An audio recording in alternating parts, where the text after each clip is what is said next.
Ronaldo Messi একসঙ্গে কাঁপাতে পারতেন camp নু, একসাথে গায়ে জড়াতে পারতেন লাল নীল বার্সেলোনার ট্রেডমার্ক জার্সি।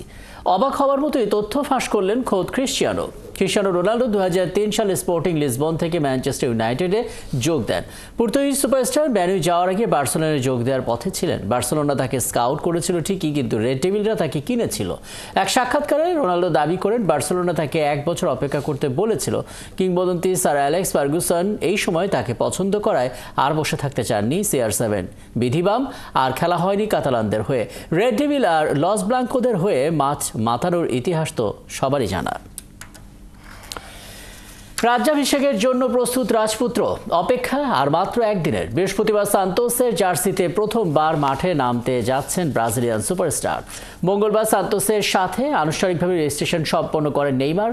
এরপরেই 103 কোটি টাকার হেলিকপ্টারে চড়ে প্র্যাকটিস গ্রাউন্ডে আসেন ব্রাজিলিয়ান সুপারস্টার। সবকিছু ঠিকঠাক থাকলে বোটাফোগোর বিপক্ষে প্রথম ম্যাচ খেলবেন ব্রাজিলিয়ান এই সুপারস্টার। সান্তোসে প্রায় 11.5 বছর পর ফিরলেন নেইমার। আল হিলালের সঙ্গে চুক্তি বাতিল করে শৈশবের ক্লাব সান্তোসে যোগ দিয়েছেন নেইমার। আপাতত চুক্তি করেছেন 6 মাসের জন্য। নেইমারের আসল চ্যালেঞ্জ চোট কাটিয়ে ফর্মে ফেরা। আসছে মার্চে বিশ্বকাপ বাছাইয়ের জন্য নিজেকে প্রস্তুত করা।